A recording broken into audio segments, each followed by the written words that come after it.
إله إلا الله وحده لا شريك له وأشهد أن محمدا عبده ورسوله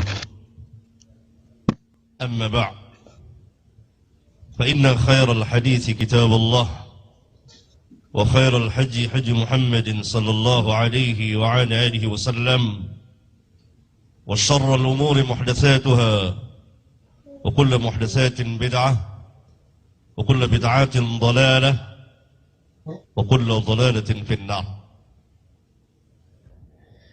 أيها الإخوة, saudara-saudara yang saya muliakan dan saya hormati, pertama-tama saya memuji Allah Jalla wa'ala atas nikmat yang sangat besar yang Allah berikan kepada saya, nikmat iman dan Islam. Dan yang kedua,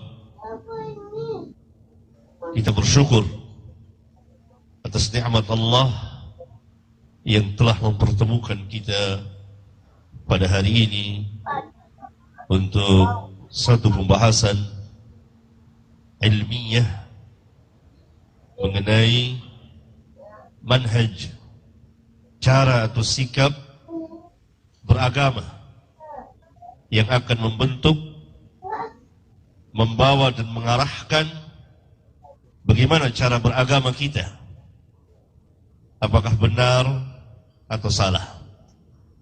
Sungguh saya mendapat kehormatan dari organisasi atau perguruan Persis yang telah memberikan kesempatan kepada saya bersama kawan-kawan untuk hadir di majelis yang mulia ini untuk memberikan penjelasan mengenai manhaj salafun salih ridwanullah alaihim jami'an. Kita langsung saja, saya akan memberikan pembahasan ini. Pertama-tama perlu kita dudukkan terlebih dahulu bahwa yang kita bahas adalah maudhu dari manhaj salaf. Pembicaraan kita mengenai manhaj salaf, tidak mengenai afrad atau orang per orangnya yang menyandarkan dirinya kepada manhaj yang hak ini.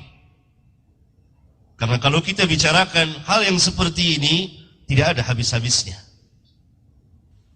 Orang di luar Islam ingin mengenal Islam, kalau dia melihat kepada orang-orang Islam, maka dia akan menolak Islam. Lihat orang Islam berpecah belah, lihat orang Islam mengebom sana, ngebom sini, lihat orang Islam begini dan begitu, saling caci maki, saling bunuh, dan seterusnya.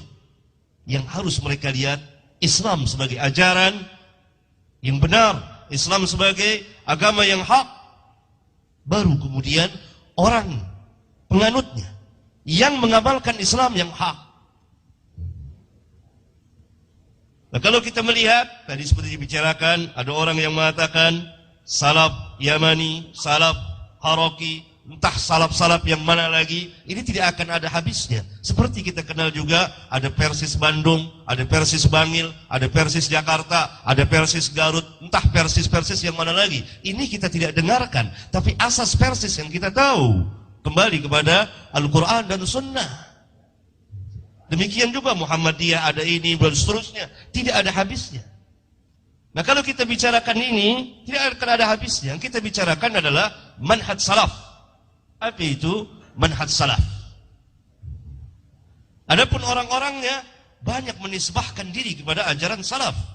Kalau kita berjalan dari Anyer dan terus sampai ujung Jawa, maka kita akan dapati sederet pesantren dengan nama pesantren salafi, pesantren salafiyah.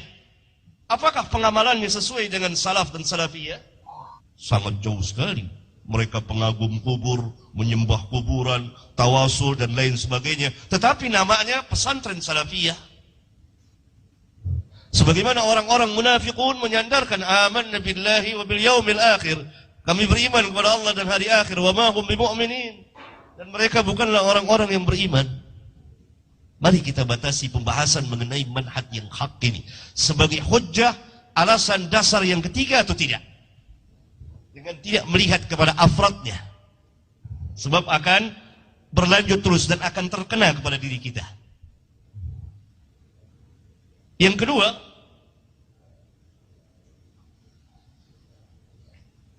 Bapak Ketua yang saya muliakan dan saya hormati, mengutip dari salah seorang penulis menurut yakni Abu Abdurrahman At-Talibi dengan pembagian salaf Yamani dan salaf Haraki, ini adalah pendapatnya yang menurut kami tidak mempunyai dasar dan hujjah, karena kami tidak mengenal adanya salaf Yamani dan salaf Haraki atau salaf-salaf yang lain. Salaf hanya satu, mengikuti manhaj para sahabat dan tabi'in dan tabi'ut tabi'in dan orang-orang yang mengikuti perjalanan mereka, yang merupakan kebenaran mutlak dalam memahami, dalam kembali kepada kitab Allah dan sunnah Rasulullah sallallahu alaihi wa ala alihi wasallam. Seseorang boleh saja berpendapat apa saja, tetapi pendapatnya perlu diuji, perlu ada mizan, timbangan ilmiah, burhanun syar'iyyun wa aqliyun. Yang ketiga, kesimpulan dari Bapak Ketua yang saya muliakan, saya cintai, bahwa kita tidak menemukan dalil yang sarih, jelas, yang menetapkan manhaj salaf salih sebagai dasar ketiga setelah Al-Quran dan As-Sunnah, maka ini tidak jadi hujjah. Karena orang yang mengetahui memiliki hujjah kepada orang yang tidak tahu. Yang berkata demikian adalah para ulama kita. Perkataan kalau kita tidak mengetahui dalil tidak menunjukkan bahwa dalil itu tidak ada. Seperti seorang ditanya sesuatu hadis dan dikatakan saya tidak menemukan, tidak berarti hadis itu tidak ada. Karena la yukallifullahu nafsan illa wus'aha. Orang yang mengetahui memiliki hujjah kepada orang yang tidak tahu. Oleh karena itu nanti sejumlah dalil akan saya coba menjelaskan dari keterangan para ulama yang patut kita pikirkan dan kita pelajari. Demikian juga hal-hal yang lainnya. Sebagaimana tadi telah diterangkan bahwa arti dari salaf, salafi, salafiyah, salafiyun berasal dari kata dasar as-salaf yang artinya sesuai dengan arti bahasa adalah orang-orang yang mendahului kita, orang-orang yang terdahulu dari kita, yang telah mendahului kita secara iman, keutamaan, amal, dan umur. Adapun salafiyun merupakan nisbah kepada orang yang mengikuti manhaj para sahabat, yang tidak ada beda orang dikatakan sunniyun.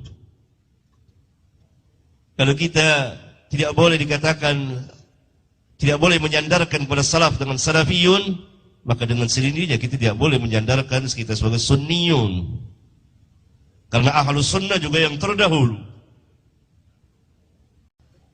Ikhwan dan saudara-saudara sekalian yang saya muliakan, bahwa as-salaf ma'ruf, telah dikenal dari dahulu. Namanya bukan nama yang bid'ah atau yang baru dikenal, tetapi karena asingnya Islam pada zaman kita sekarang ini, Seolah-olah orang baru mengenal nama itu. Padahal hal itu telah berulang kali disebut oleh para ulama dari zaman ke zaman. Karena secara istilah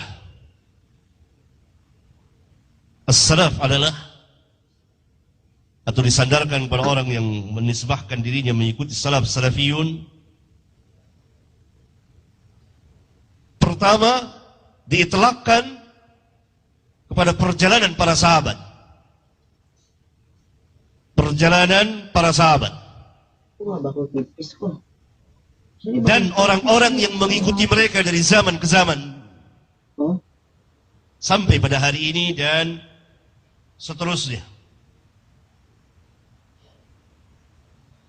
Dan ini telah dijelaskan oleh para ulama. Contohnya oleh Imam Al-Ghazali misalnya, dia katakan bahwa kalimat salaf madhhabus sahaba wa tabi'in, madhabnya para sahabat dan tabi'in.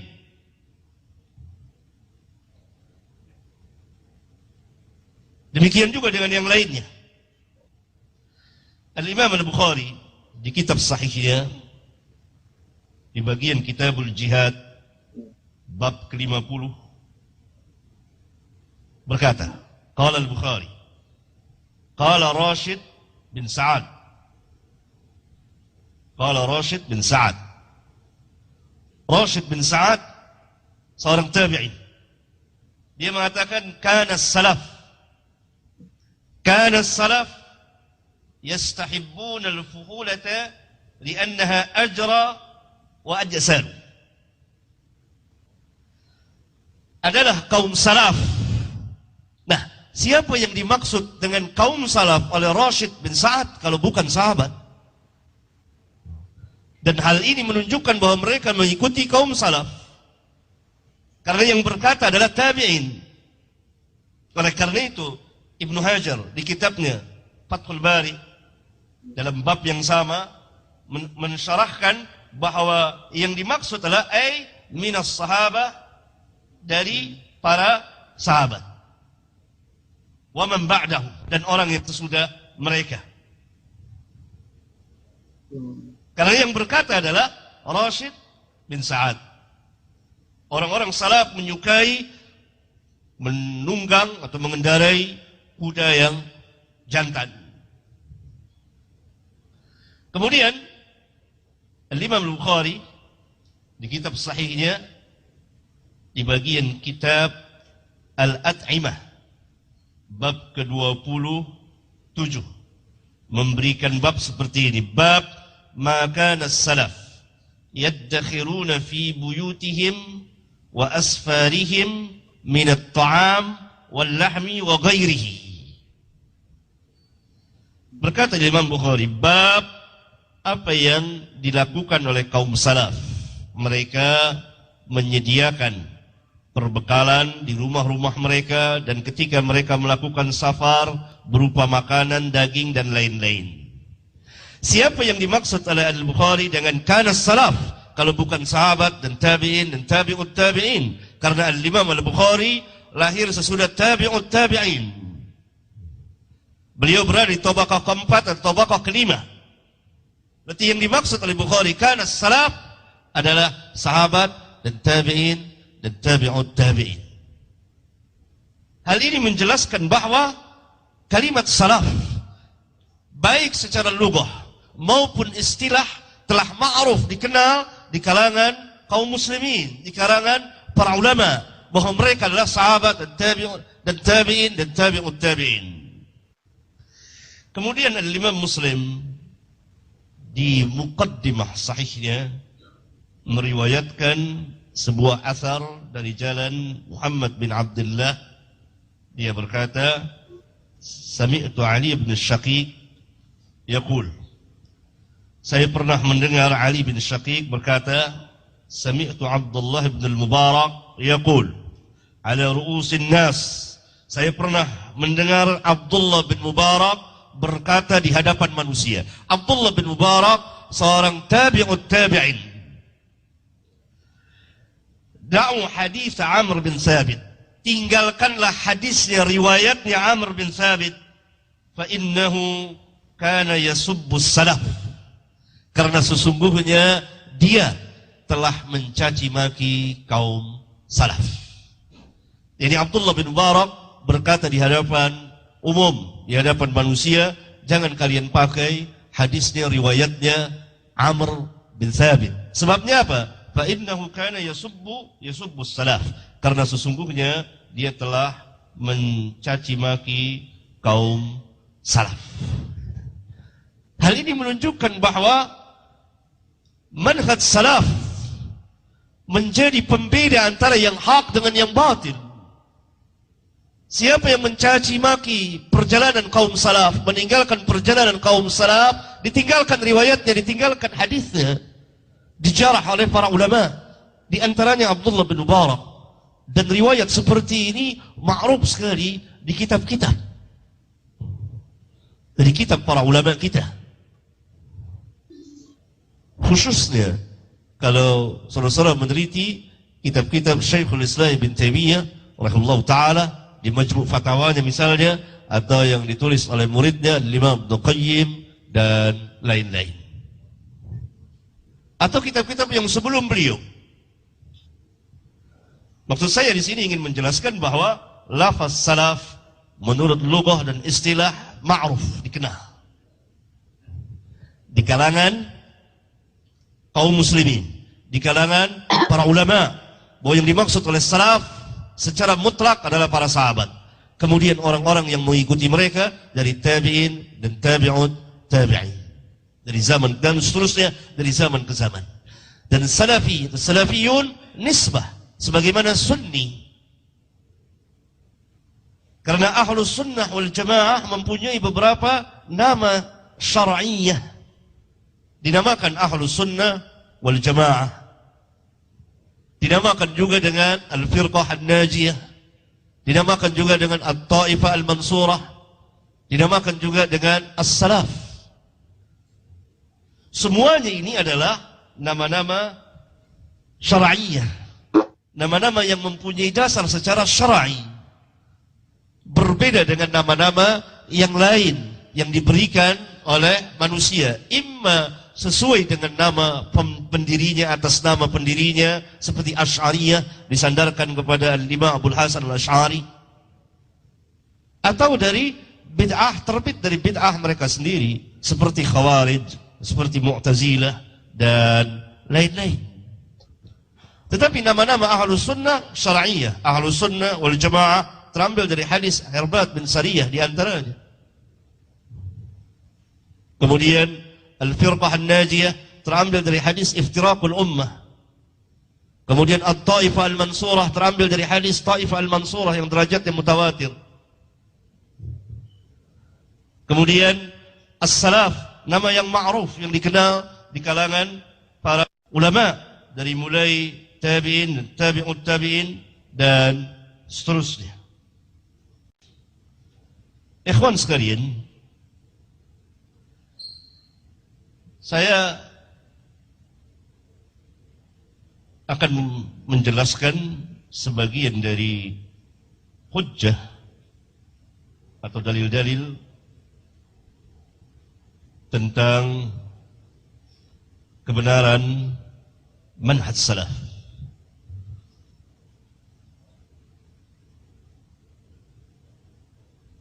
Berdasarkan nas al-kitab dan sunnah dan ijma' ulama. Padahal ma'ruf bagi kita bahwa ijma' menjadi dasar hukum yang ketiga setelah al-kitab dan sunnah Rasulullah sallallahu alaihi wa ala alihi wasallam.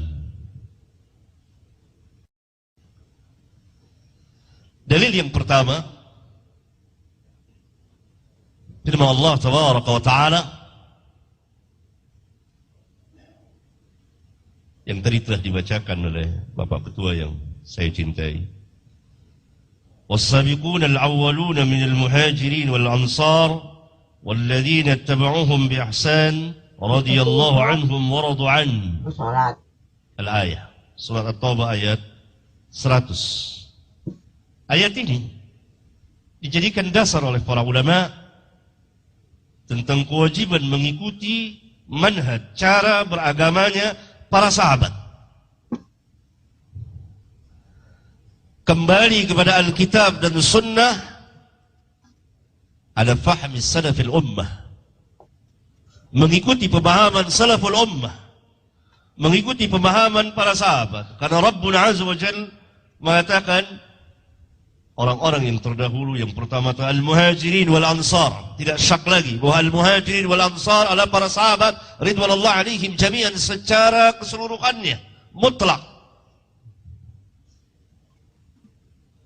Allah memuji para sahabat, memuliakan para sahabat dengan keridhaannya, dan tidak cukup sampai di situ. Allah Subhanahu wa taala meridhai orang-orang yang mengikuti perjalanan al-muhajirin wal ansar, walladzina ittaba'uuhum bi ihsan radhiyallahu anhum wa radu an.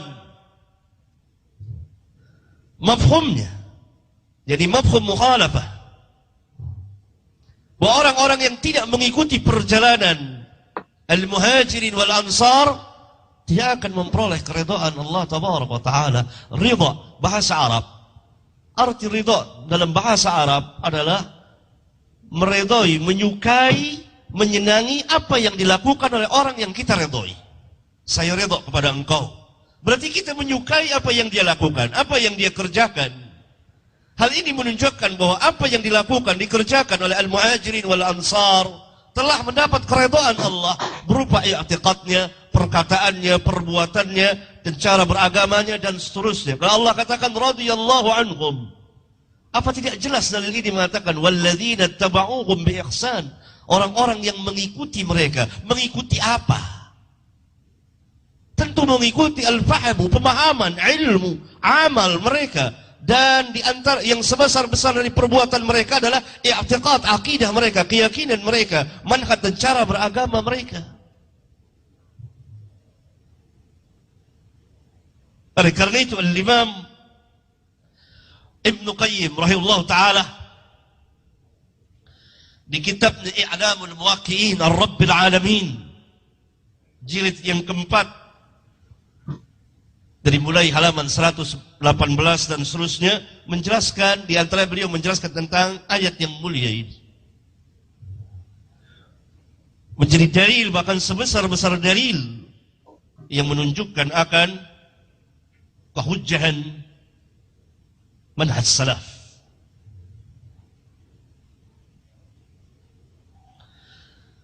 Kemudian dalil yang kedua, firman Allah tabaraka wa ta'ala, qul hadhihi sabili ad'u ila Allah ala basiratin ana wa man ittaba'ani. Al-ayat surat Yusuf ayat 108. Katakan, inilah jalanku, ini jalanku yang lurus. Ya Allah Subhanahu wa ta'ala perintahkan Nabi-Nya dan Rasul yang mulia untuk mengatakan kepada seluruh manusia. Hal ini menunjukkan bahwa dakwah beliau alaniyatan, terang-terangan, jelas, nyata, terang. Dan demikian juga dakwah para sahabat ridwanullah alaihim jami'an. Dan dakwah salafiyah, dakwah salaf pada terang, tidak tersembunyi, jelas dan nyata. Hadhihi sabili, inilah jalanku, ad'u ila Allah, aku ajak ke jalan Allah ala basiratin ana wa man ittaba'ani. Aku ajak ad-da'wa ila Allah ala basiratin, atas dasar basirah. Basirah tidak ada khilaf di antara ulama al-ilmu. Bahkan Al-Hafidh Ibn Kathir menafsirkan di kitab tafsirnya, dalam menafsirkan ayat ini, al-ilmu burhanun syar'iyyun wa aqliyun. Burhan yang memiliki hujjah secara syar'i dan akal. Kalau kita ditanya, siapa orang yang pertama kali mengikuti Rasulullah dalam dakwahnya atas dasar ilmu?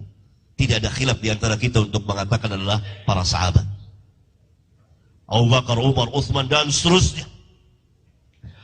Kemudian orang-orang yang mengikuti mereka, karena mereka mengambil ilmu dari mana? Tabi'in mengambil ilmu dari mana? Dari sahabat. Siapa yang menyebarkan Quran dan hadis kepada tabi'in dan memberikan pemahaman kepada tabi'in? As-sahabah. Apa tabi'in mengambil Quran sendiri? Tidak mungkin, karena dia tidak bersama Rasulullah SAW. Karena itu riwayat tabi'in mursal. Dari mana tabi'ut tabi'in mengambil ilmu? Dari tabi'in yang mengambil ilmu dari sahabat. Sahabat mengambil ilmu dari Rasulullah SAW. Rasulullah mengambil ilmu dari Rabbul Alamin. Jadi dikatakan, ad'u ilallah ala basiratin ana wa man ittaba'ani. Aku ajak ke jalan Allah atas dasar basirah aku bersama orang-orang yang mengikutiku. Sebagaimana firman Allah Tabaraka wa Ta'ala, Muhammadur Rasulullah walladzina ma'ahu asyidda'u 'alal kuffar ruhama'u bainahum. Muhammad Rasulullah dan orang-orang yang menyertainya, yang bersamanya. Siapa yang bersama Rasulullah SAW kalau bukan para sahabat ridwanullah alaihim jami'an? Apakah Allah semata-mata hanya memuji para sahabat lalu tidak memerintahkan kita untuk mengikuti pahamnya? Ini adalah ta'til, menghilangkan faedah dari ayat Al-Quranul Karim.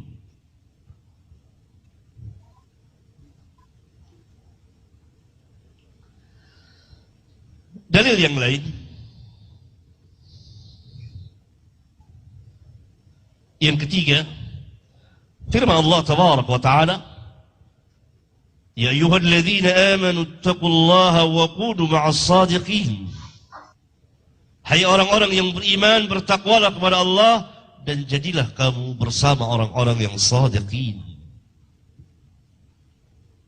Siapa yang orang-orang yang sadiqin pada umat ini? Tentu para sahabat yang pertama kali. Ayat ini dalam surat At-Taubah ayat 119.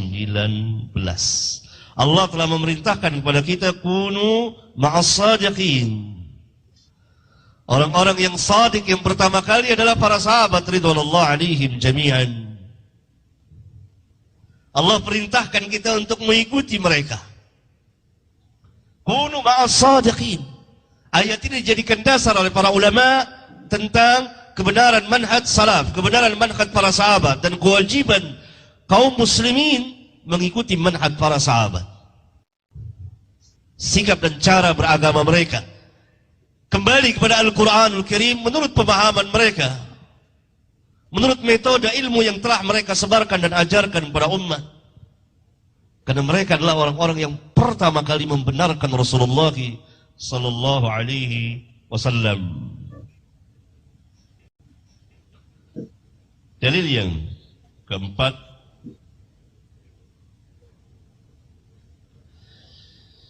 firman Allah Tabaraka wa Ta'ala, قولوا آمنا بالله وما أنزل إلينا وما أنزل إلى إبراهيم وإسماعيل وإسحاق ويعقوب والأسباط وما أوتي موسى وعيسى وما أوتي النبيون من ربهم لا نفرق بين أحد منهم ونحن له مسلمون فإن آمنوا بمثل ما آمنتم به فقد اهتدوا وإن تولوا فإنما هم في شقاق فسيكفيكهم الله وهو السميع العليم. Surat Al-Baqarah ayat 136-137.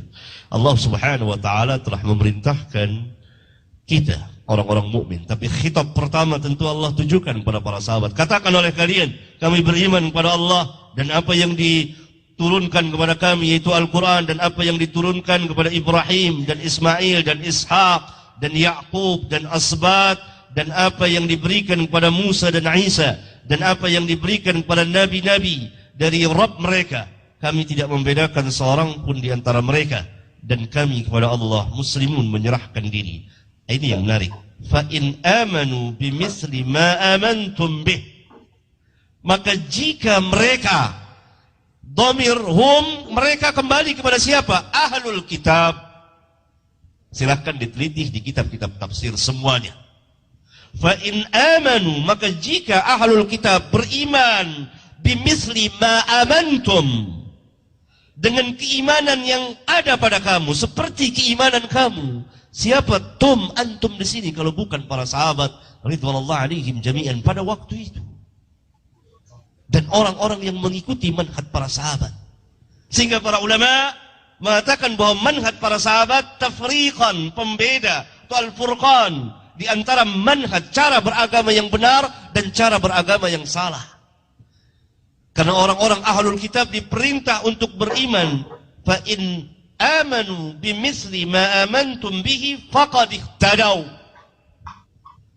Jika mereka ahlul kitab beriman seperti yang kamu imani, maka mereka akan memperoleh hidayah. Mafhumnya, kalau keimanan kita tidak mengikuti keimanan para sahabat, manhaj cara beragamanya, maksud saya, tentu keimanan antara seorang dengan orang yang lain tidak sama. Tetapi cara keimanan, manhaj cara beragama, akidahnya sama, maka jauh dari hidayah. Allah katakan faqad ihtadaw. Fa in tawallaw, maka jika mereka berpaling, fa innama hum fi syiqaq, maka sesungguhnya mereka akan berada di dalam kesesatan, perpecahan.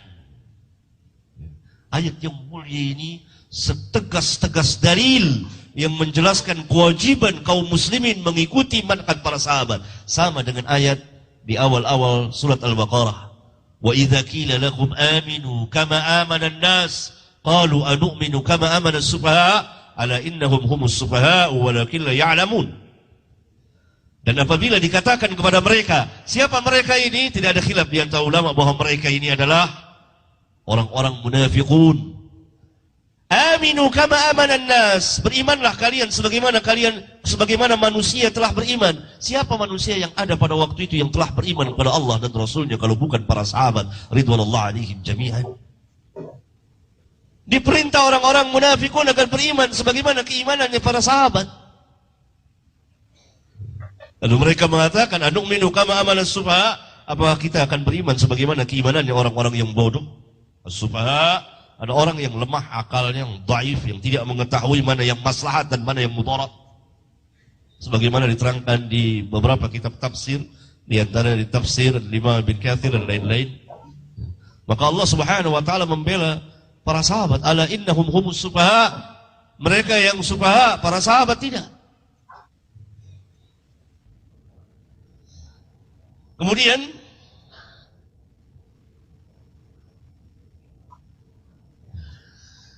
hujjah yang lain,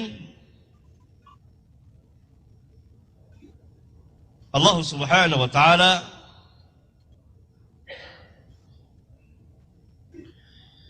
telah berfirman dalam kitabnya yang mulia, ihdinas siratal mustaqim siratal ladzina an'amta 'alaihim ghairil maghdubi 'alaihim waladdallin. Tunjukilah kami jalan yang lurus, as-siratal mustaqim. Para ulama berbeda lafaz dalam menafsirkan, para ulama salaf, tapi maknanya sama. Di sini saya ingin menggaris bawahi apa yang dikatakan oleh ketua, bahwa para sahabat pernah berbeda dalam menafsirkan ayat Al-Quran. Perbedaan tentu ada, tetapi dalam tafsir Al-Quran sangat sedikit sekali di antara para sahabat yang berbeda. Sedikit sekali perbedaan di antara mereka dalam memahami kitab Allah. Kalau tadi ada riwayat Ibnu Abbas mengatakan tafsir aula mastumun nisa itu jima, Ibnu Mas'ud mengatakan itu bukan jima. Riwayat Ibnu Mas'ud dhaif, riwayat Ibnu Abbas sahih. Tentu kita pegang riwayat yang sahih dari yang dhaif.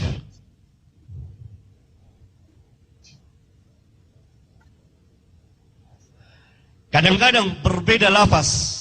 Bahasa Arab luas sekali.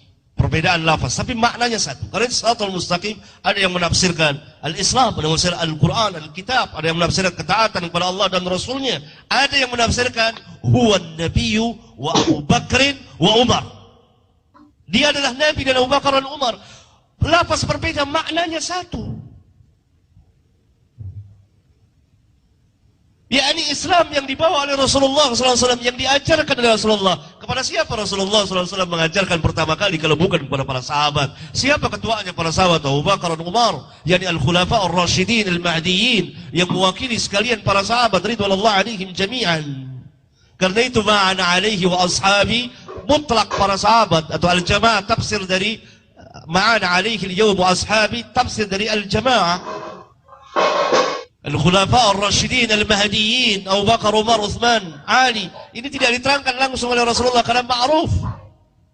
Oleh karena itu para ulama tidak ada khilaf al-khulafa ar-rasyidin al-mahdiyyin Abu Bakar, Umar, Uthman dan Ali. Saya kira hal ini tidak tersembunyi. Maka saya agak heran juga hal ini tersembunyi bagi sebagian dari antara kita. Ini ma'ruf. Al-khulafa. Nah, khulafa yang sesudahnya yang mengikuti manhaj mereka masuk ke dalam.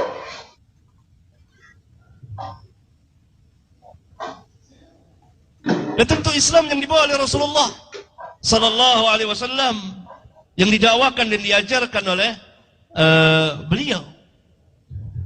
Dan ini pembeda antara Islam dengan ahlul kitab, al-Yahud wa Nasara, ghairil maghdubi alaihim waladhdallin, ditafsirkan langsung oleh Rasulullah sallallahu alaihi wasallam. Al-maghdub jadi al-Yahud, ad-dallin an-Nasara. Karena itu kalau kita membaca beberapa kitab tafsir, hal ini menjelaskan, ayat ini menjelaskan tentang kedudukan manhaj para sahabat dan kewajiban kita mengikuti manhaj para sahabat. Allah katakan, ihdinas siratal mustaqim siratal ladzina an'amta alaihim. Dijelaskan oleh para ulama, dijelaskan oleh ayat yang lain. Dan sejumlah dalil dalam Al-Quranul Karim banyak sekali. Pada waktu yang membatasi kita. Hadis Rasulullah SAW jelas sekali. Khairun nas qarni, thumma alladhina yalunahum, thumma alladhina yalunahum. Apakah Rasulullah SAW sekedar memuji saja? Bahwa kaum salaf itu tinggal kenangan, cukup dipuji saja, dimuliakan tanpa diperintah kita mengikutinya? Ini adalah pemahaman yang sangat salah sekali, keliru. Dengan sabda beliau, khairun nas qarni, thumma alladhina yalunahum, thumma alladhina yalunahum. Pujian dan sekaligus perintah kepada manusia untuk mengikutinya. Sebagaimana firman Allah, wa may yushaqiqir rasul tadi, min ba'di ma tabayyana lahul huda, wa yattabi' ghayra sabilil mu'minin, nuwallihi ma tawalla wa nuslihi jahannam wa sa'at masira. Ini sangat mudah, sahal dipahami. Sabilil mu'minin as-sahabah, dan orang-orang yang mengikuti orang-orang mukmin, orang-orang yang mengikuti para sahabat. Karena ketika turun ayat yang mulia ini, tidak ada orang mukmin di permukaan bumi kecuali para sahabat ridwanullah alaihim. Apa kita mau katakan kita belum lahir? Karena itu tidak ada khilaf di antara ulama dalam siapa yang dimaksud al-mu'minin. Itu kan tafsir sabilil mu'min, jalannya orang-orang mukmin. Ia ini beragama dengan agama Allah, al-Islam, ketaatan kepada Allah dan Rasulnya, dan seterusnya dan seterusnya. Tapi kalau ditanya siapa orang mukmin di ayat yang mulia itu, tidak ada khilaf. Silahkan saudara baca kitab Naqdul Mantiq oleh Al-Imam As-Suyuti. Katakan as-sahabah. Ibnu Taimiyah mengatakan as-sahabah. Tetapi ayat itu kan tidak membatas hanya sahabat mukminin, seluruh orang mukmin dengan syarat mengikuti perjalanan orang-orang mukmin yang pertama.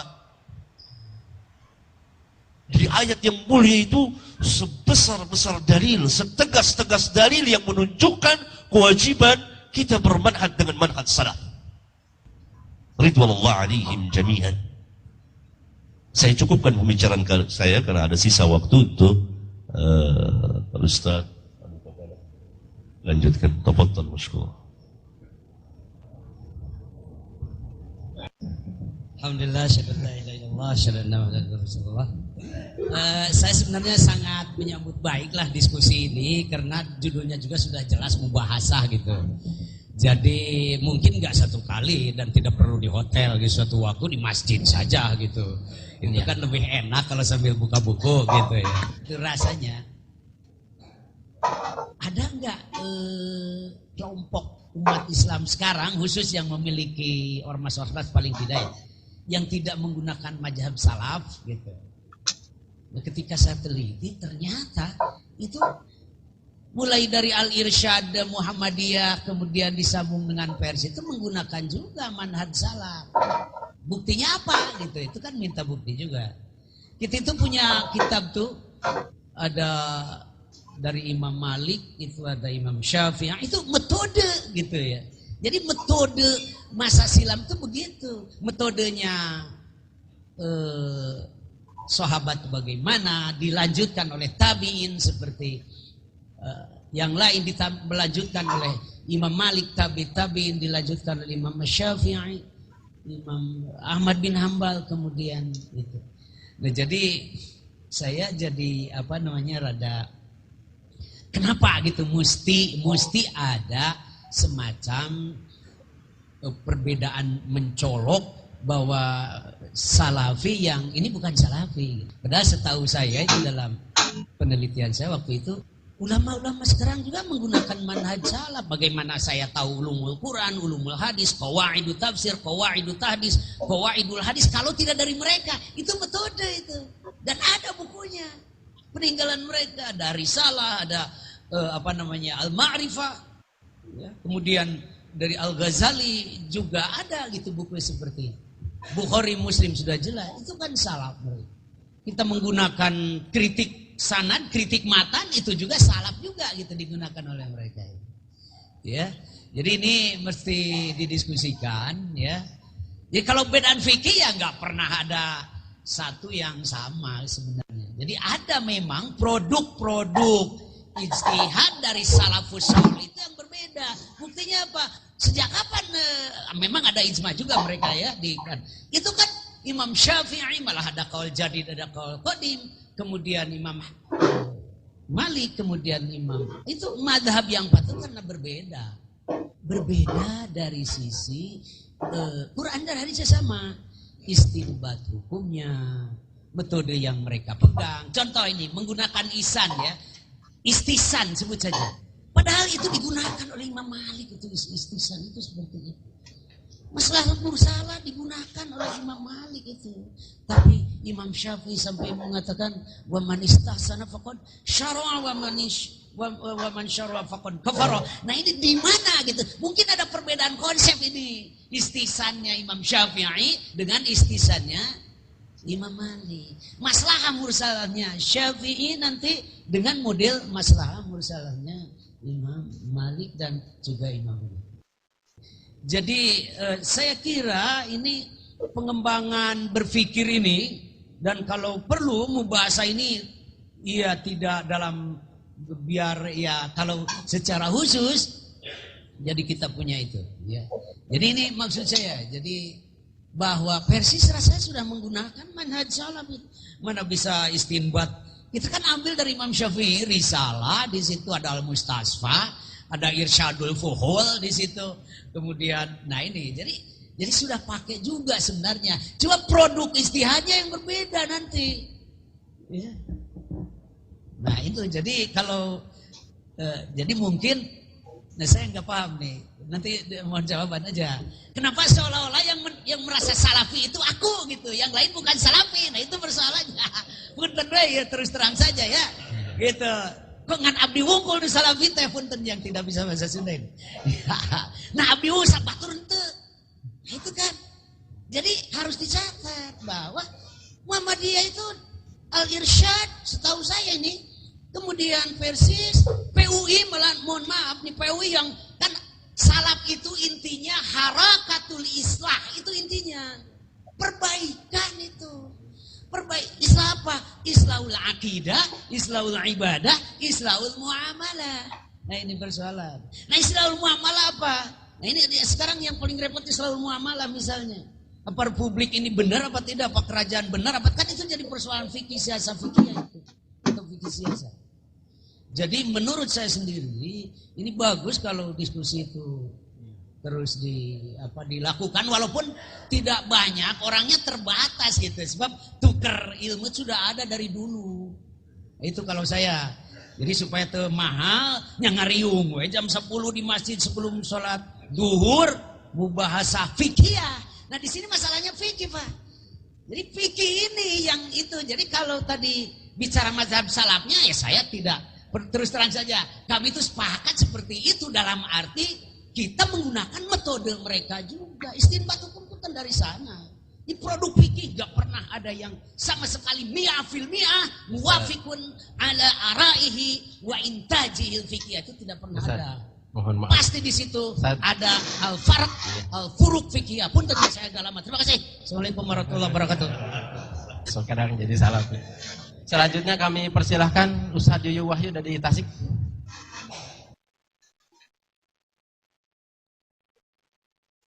Bismillahirrahmanirrahim. Terima kasih pada kesempatannya. saya langsung menyoroti dari apa yang disampaikan oleh Ustadz Abu Qatadah tentang 3 poin tadi. Secara prinsip pada dasarnya yang berkaitan dengan rujukan dalam Islam, yakni Al-Quran, Sunnah, Ijma, dan Qiyas, ini di Persis juga sama prinsipnya seperti itu. Hanya ada satu hal yang perlu saya tanyakan di sini. Pertama berkaitan dengan ijma. Nah ini yang dimaksud dengan ijma, model Ustadz itu apakah ijmanya ijma ulama atau ijma sahabat? Nah itu ya, ijma salafi. Nah kemudian kalau misalnya ijma sahabat juga termasuk di dalam, ijma ulama juga termasuk di dalamnya. Yang akan saya tanyakan di sini adalah siapa yang dimaksud dengan ulama menurut Salafi gitu. Apakah seperti ulama-ulama kayak Muhammad Abduh, kemudian Syekh Rashid Ridho dan yang lain-lainnya, itu juga termasuk dalam kategori ulama apa tidak gitu. Dalam hal ini mungkin yang saya tanyakan itu lebih cenderung kepada kriteria ulamanya sendiri, itu menurut Ustaz seperti apa. Itu yang pertama. Kemudian yang kedua, ada poin yang tadi ditanyakan berkaitan dengan apakah setiap yang menggunakan Quran dan Sunnah itu pasti tidak akan sesat selamanya. Kalau saya yang ditanya itu pasti jawabannya iya. Kenapa? Saya melihatnya pada isyarat-isyarat ini sebenarnya sudah ada baik di dalam Kitabullah, di dalam Sunnah Rasul. Seperti misalnya dalam hadis juga Rasulullah sudah mengisyaratkan taraktu fikum amrayni ma in tamasaktum bihima falan tadilu abada, Kitabullah wa sunnatan nabiyyi. Nah itu jadi itu sudah ada isyarat sebenarnya. Selama kita berpegang teguh menggunakan Al-Quran dan Sunnah, Rasulullah tidak pakai embel-embel apa-apa, langsung menggunakan kalimat tidak akan sesat selama-lamanya. Nah kalau Ustadz tadi masih diancam dengan kesesatan apabila pertama tidak mengetahui terhadap dalil syara, yaitu namanya tidak menggunakan teh. Kemudian yang kedua tidak memahami terhadap metodologi. Sebenarnya isyarat-isyarat terhadap penggunaan metodologi di dalam Quran dan Sunnah itu sudah ada, bahwa untuk memahami Kitabullah dan Sunnah Rasul kita mesti menggunakan metodologi itu. Jadi artinya kalau tidak menggunakan metodologi seperti apa, misalnya menafsirkan Quran, tafsir biriwayahnya, tafsir bidiroyahnya, itu termasuk dalam metodologi yang digunakan dalam menafsirkan Quran. Selama metodologi itu tidak dipakai, artinya tidak mungkin juga Kitabullah bisa digunakan dalam tatanan praktisnya. Jadi sesuai dengan isyarat tadi, ma in tamasaktum bihi ma falan tadilu abada, kalau tidak memahami perangkat-perangkat metodologi itu namanya belum menggunakan Kitabullah dan sunnatin nabiyyi, sehingga sesat itu terjadi. Kemudian dalam menyikapi perbedaan-perbedaan itu sendiri, kita melihat meskipun tadi Ustadz mengatakan perbedaan hanya sedikit, tapi setidak-tidaknya ini bisa digarisbawahi. Kenapa perbedaan itu mesti bisa muncul? Nah, kalau saya lebih memahami kepada melihat kepada satu kaidah al-hukmu yaduru ma'al ilah, misalnya hukum itu berjalan sesuai dengan ilat, dengan sabab, dengan tempat juga itu mempengaruhi. Maka dalam hal ini kita mengambil juga fatwa ulama. Hanya kita lebih cenderung melihat ketika ulama A mengeluarkan sebuah fatwa, kita lihat kenapa ulama ini mengeluarkan fatwa seperti ini. Jadi sebenarnya kita juga pakai metodologi dengan cara mengambil apa yang disampaikan para ulama salaf. Hanya kita cenderung tidak hanya melihat kepada produk jadinya saja, tapi dari sisi metodologi kenapa juga mesti mengeluarkan produk semacam ini. Nah ini juga kita jadikan sebagai bahan kajian. Nah nampaknya gaya di Persis Ustadz seperti itu.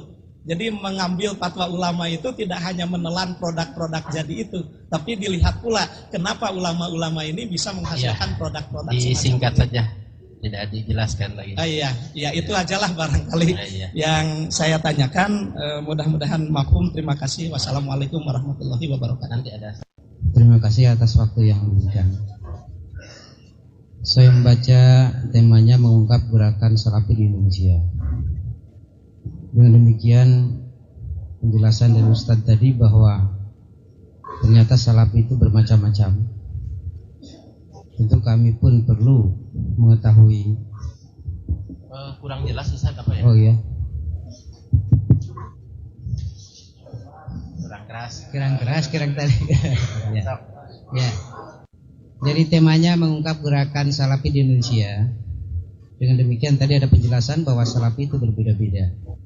Kemudian bagi kami agar bisa jadi pegangan, andaikan kami melihat ada perbedaan seperti yang diungkapkan tadi, bahwa saya kalau tidak salah menangkap tidak akan dinyatakan sebagai Salafi yang sebenarnya apabila memahami Quran dan Sunnah tanpa mengikuti manhaj sahabat dalam memahami Quran Sunnah itu. Kemudian terjadi perbedaan seperti tadi yang diungkapkan, Abu Bakar dan Umar tidak melaksanakan azan qabla Jum'ah, tetapi ketika Utsman bin Affan melaksanakan. Pertanyaan saya, bagaimana sikap Salafi yang sebenarnya untuk mengikuti paham dari yang kedua keduanya adalah sahabat? Apakah mengikuti Utsman bin Affan atau mengikuti Abu Bakar dan Umar? Lalu yang kedua pertanyaan saya, apakah yang mengikuti Abu Bakar dan Umar itulah yang menjadi ciri salafus shalihin, atau yang mengikuti cara Utsman bin Affan? Itulah diantaranya yang saya pertanyakan. Kemudian yang terakhir, apakah kita bisa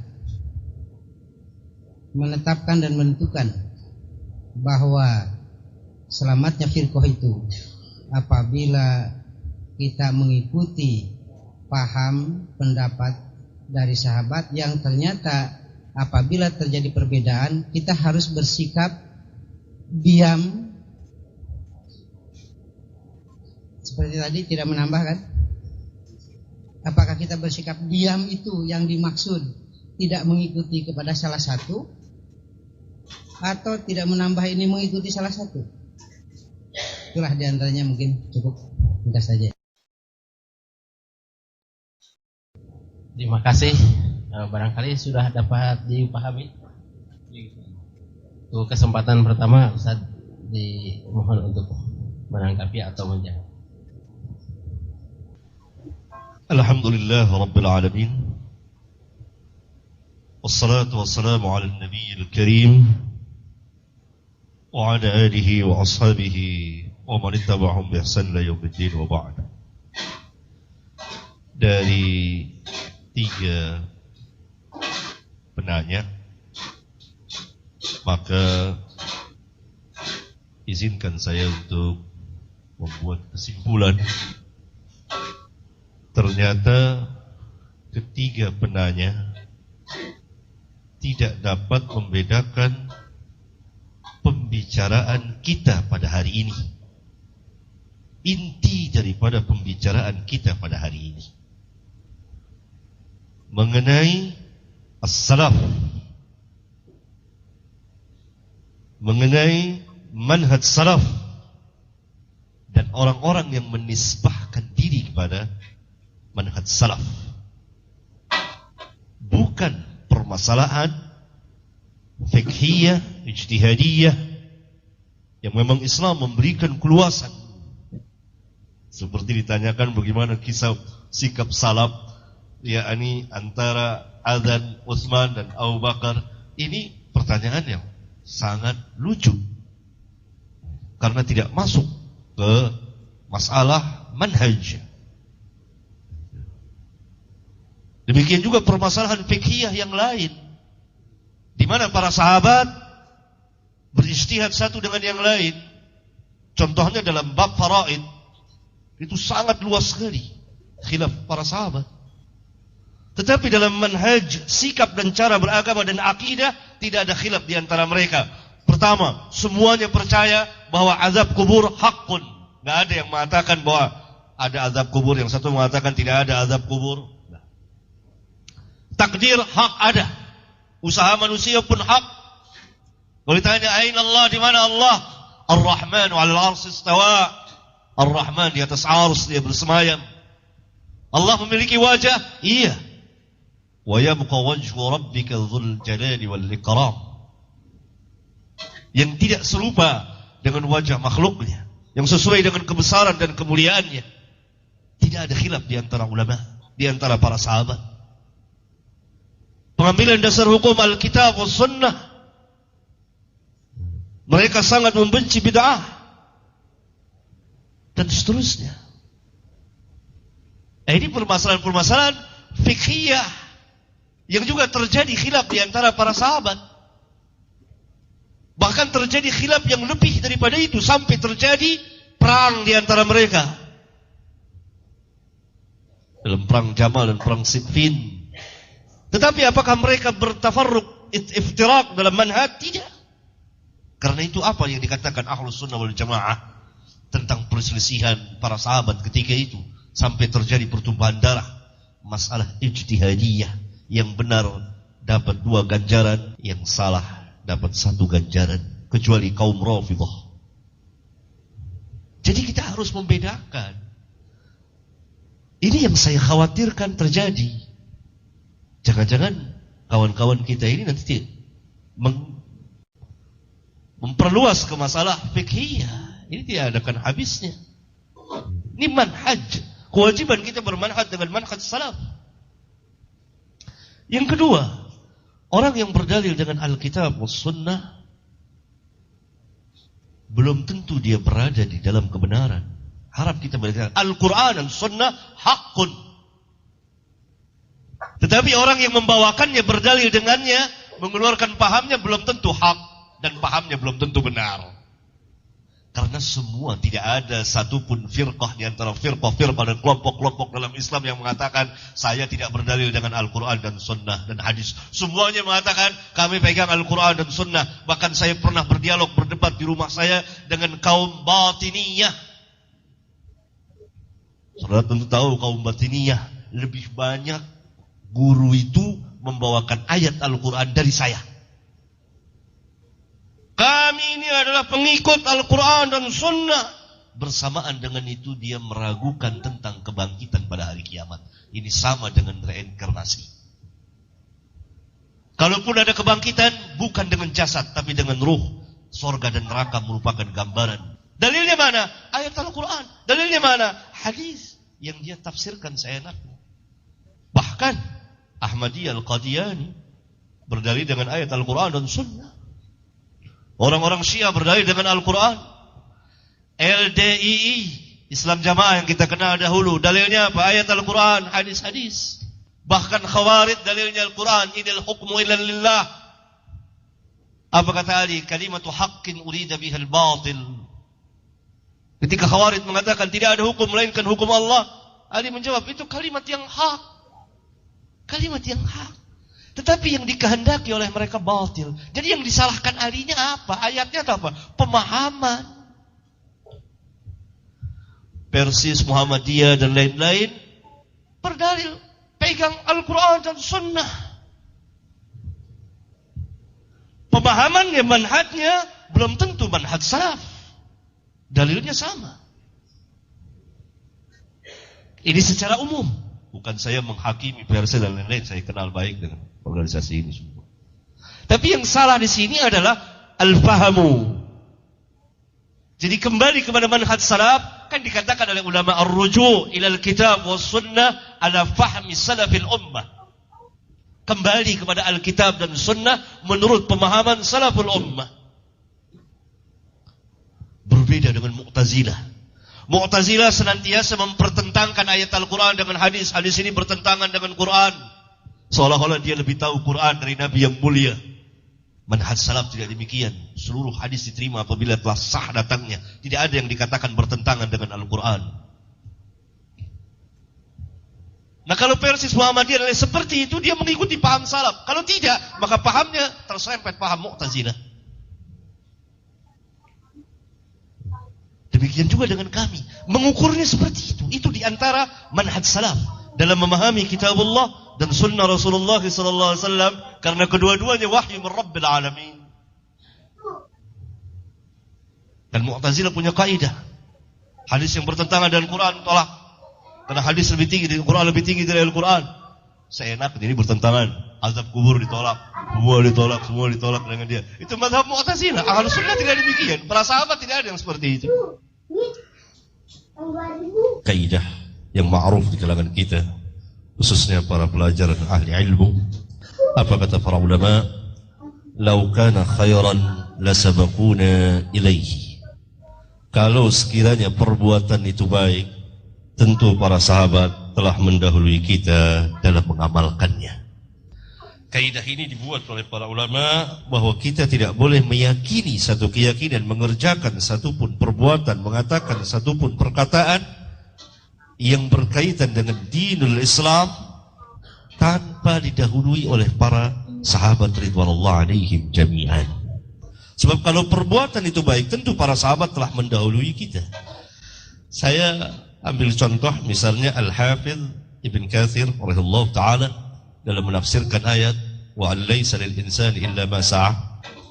Dia membawakan perkataan Imam Syafi'i, wa Imam Syafi'i berdasarkan ayat yang mulia ini beristinbat mengeluarkan hukum bahwa bacaan Quran tidak sampai kepada pahalanya, tidak sampai kepada mayit dan seterusnya. Kemudian diterangkan karena masalah pembacaan Quran kepada mayit itu tidak pernah dinukil oleh Rasulullah, tidak pernah dinukil dari Rasulullah SAW, tidak pernah dianjurkan oleh beliau, tidak pernah dikatakan oleh seorang pun sahabat. Kemudian beliau membawakan kaidah ini, lau kana khairan lasabaquna ilaihi. Saya telah menulis satu kitab yang ini merupakan barangkali makalah saya dalam majelis yang mulia ini dengan judul lau kana khairan lasabaquna ilaihi. Tapi kitab ini saya bawa satu, nanti akan saya hadiahkan kepada Bapak Ketua untuk dibaca. Dia mengenai manhaj para sahabat ridwanullah alaihim jami'an. Kemudian yang kedua perkataan Syekhul Islam Ibn Taimiyah rahimahullah ta'ala yang mewakili perkataan para ulama yang lain. Man adala an madhahibis sahabah wat tabi'in wa tafsirihim ila ma yukhalifu dhalik kana mukhti'an fi dhalik bal mubtadi'an wa in kana mujtahidan maghfuran lahu khata'uhu wa nahnu na'lamu anna al-Qur'an qara'ahu as-sahabah wat tabi'un wa tabi'uhum wa annahum kanu a'lamu bi tafsirihi wa ma'anihi kama annahum a'lamu bil haqqi alladhi ba'atha Allah bihi rasulahu. Yang artinya barang siapa yang berpaling dari mazhab sahabat dan tabi'in dan tafsir mereka kepada yang menyelisihinya, maka dia telah salah, bahkan sebagai ahli bid'ah. Kalau dia sebagai mujtahid, maka akan diampuni kesalahannya. Dan kita mengetahui sesungguhnya Al-Quran telah dibaca oleh para sahabat dan tabi'in dan yang mengikuti mereka, yaitu tabi'ut tabi'in. Dan sesungguhnya mereka lebih mengetahui tentang tafsir Al-Quran dan makna-maknanya sebagaimana mereka lebih tahu tentang kebenaran yang Allah telah mengutus Rasulnya dengan membawa kebenaran tersebut. Yang ketiga masalah ijma' sahabat dan ijma' ulama dalam disiplin ilmu masing-masing. Seperti ijma' ahli hadis bahwa riwayat ikhtilafu ummati rahmah la asla lahu, tidak ada asal usulnya. Ini ijma' ahli hadis, tidak masuk ijma'nya para fuqaha, ijma' para ahli lughah. Itu ijma' tidak khusus ijma' sahabat, tapi ijma' sahabat dan ijma' ahli ilmu, ulama dari zaman ke zaman dan seterusnya sesuai dengan disiplin ilmu masing-masing. Yani hadis dengan ijma'nya ahli hadis. Tidak mungkin ahli fikih berbicara tentang hadis Rasulullah SAW sebagaimana sebagian orang berbicara bahwa hadis ma'ana alaihi wa ashabi dhaif, hadis iftiraqul ummah dhaif. Padahal para ulama ahli hadis lah ijma' bahwa hadis itu sahih, bahkan sampai kepada derajat mutawatir. Barangkali ini Allahu a'lam bissawab. Terima kasih. Ada pertanyaan tadi mengenai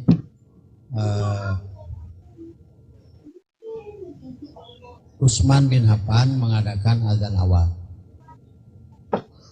Lalu ditanyakan dengan pertanyaan seperti itu, Ustadz menjawab itu pertanyaan yang lucu. Saya akan melanjutkan kelucuan ini. Pertama, sepakat bahwa tidak ada sahabat yang menetapkan sesuatu kecuali ada dalam Quran dan Sunnah. Begitu kan? Nah sekarang saya tanya, Utsman bin Affan mengadakan adzan awal, itu dalilnya apa? Itu dulu. Untuk yang kedua, Ustadz dulu. Ustadz yang di belakang itu yang Ustadz Ivan siap-siap saja supaya menghemat waktu. Sebelah sana. Terima kasih atas waktunya.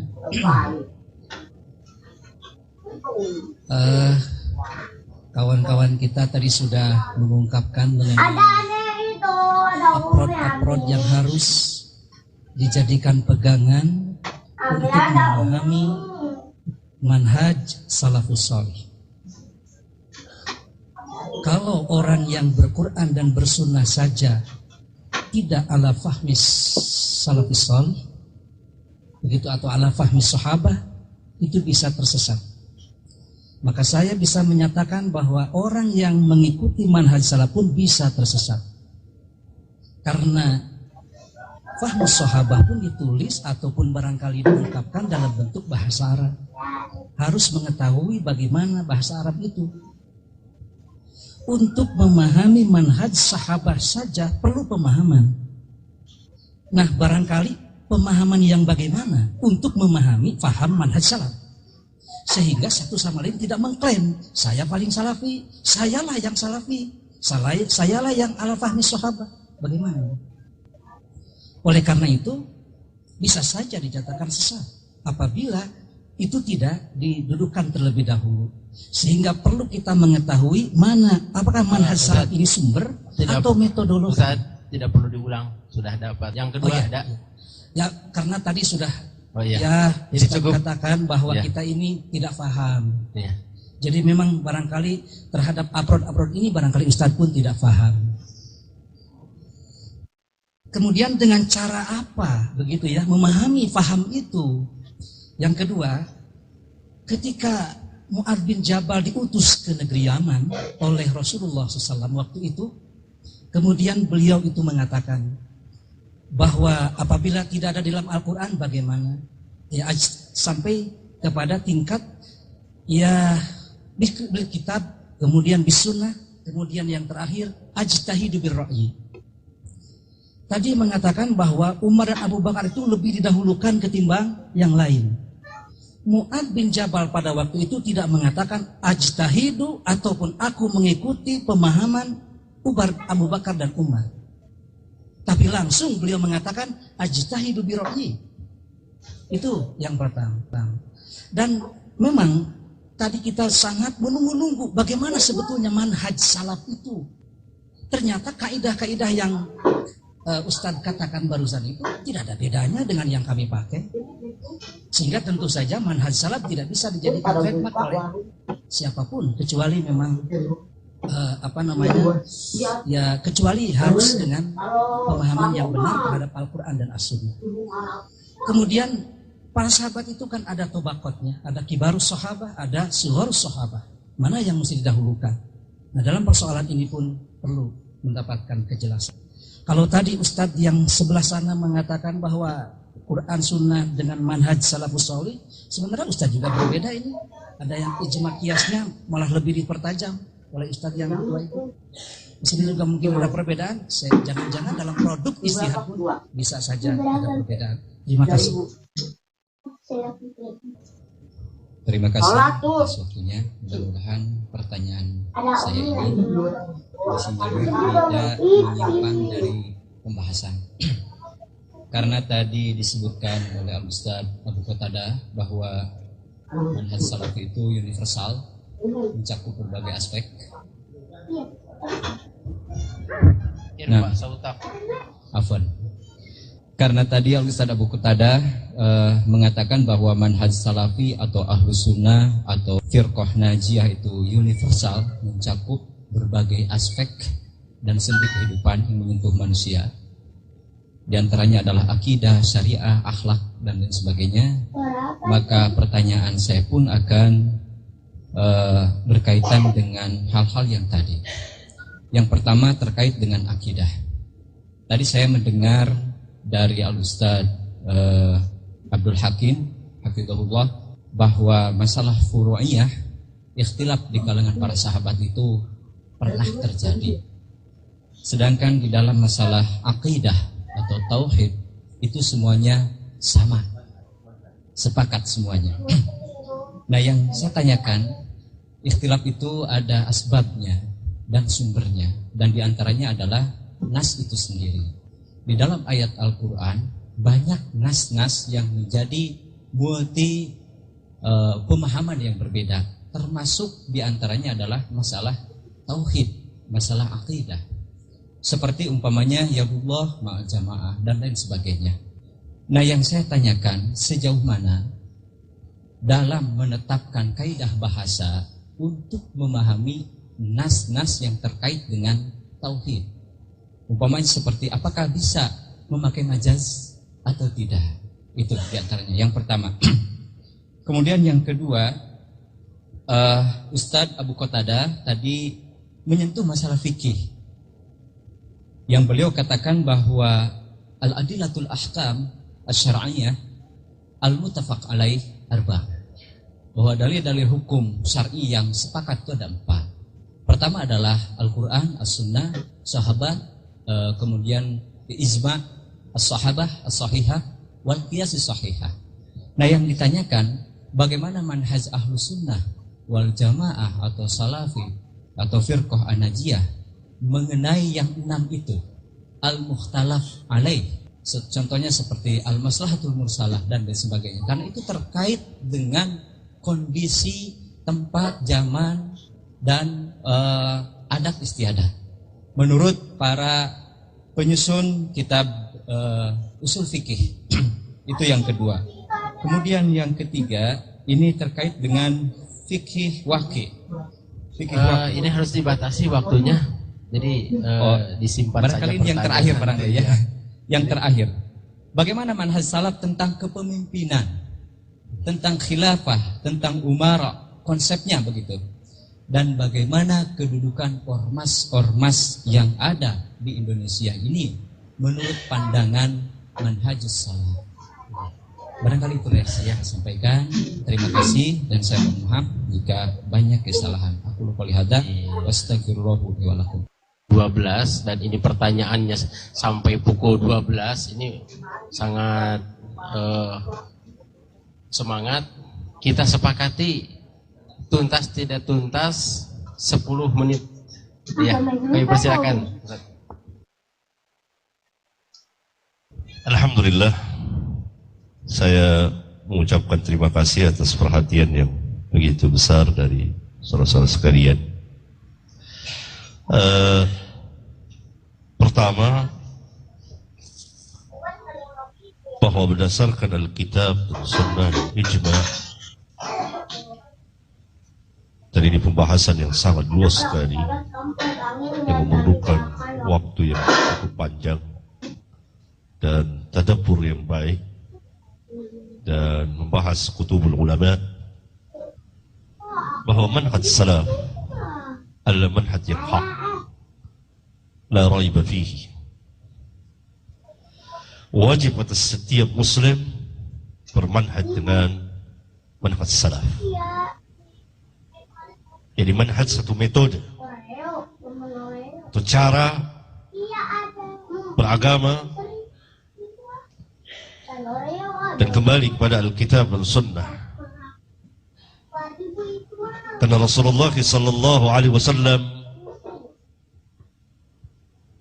di banyak hadisnya telah menjelaskan tentang manhaj sahabat. Saya ambil contoh. Silakan saudara-saudara membuka kitab Sahih Muslim di bagian kitab zakat.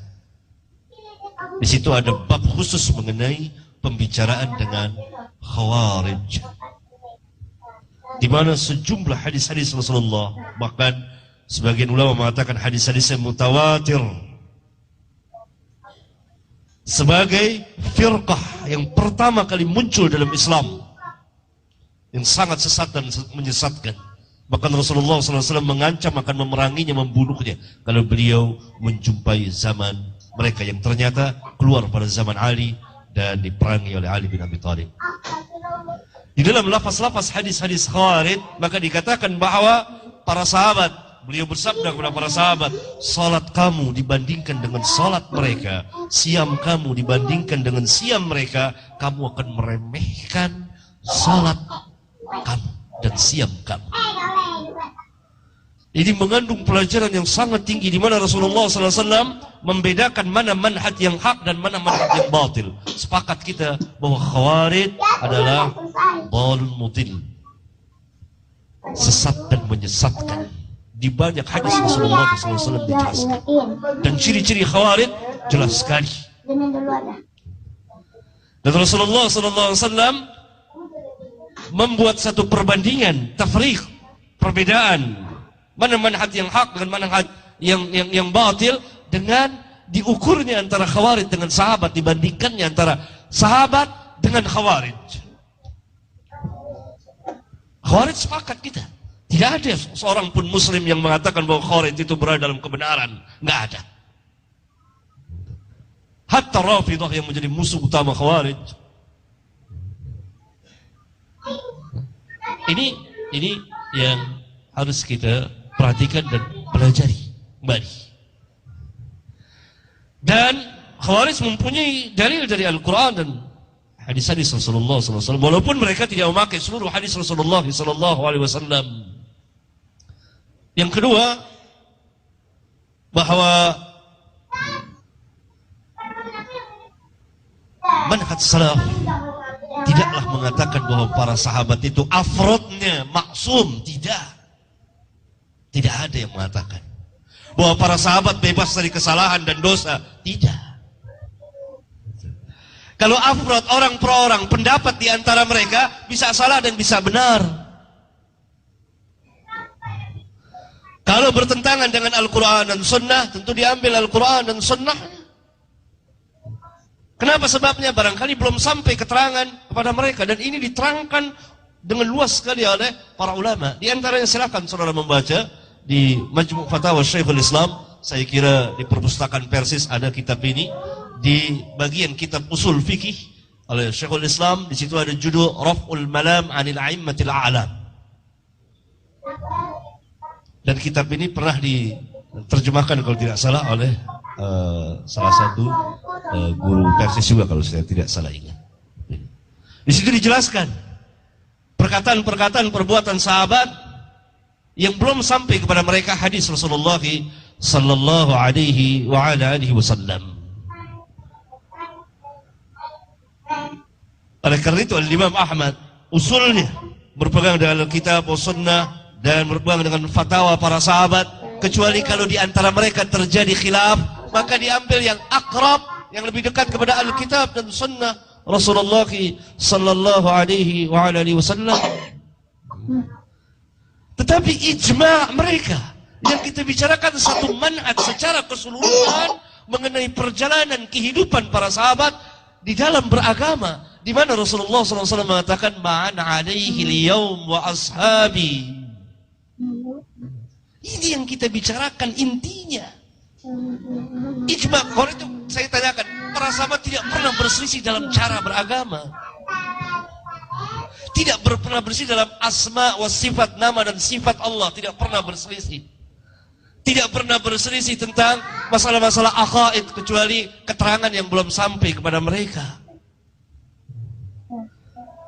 Berbeda dengan yang ini yang kita bicarakan secara keseluruhan. Bukan afrodnya, ijtihad masing-masing di antara mereka. Itu telah terjadi khilaf. Kalau terjadi demikian kan sudah jelas bagi kita, fa in tanaza'tum fi syai'in farudduhu ila Allah war Rasul. Namun apabila ada dua pendapat di antara para sahabat, maka kita tidak boleh menciptakan pendapat yang ketiga. Ini ijma' ulama yang diwakili oleh para ulama seperti Imam Syafi'i dan lain-lain. Karena kebenaran tidak keluar dari situ. Salah satunya ada yang benar.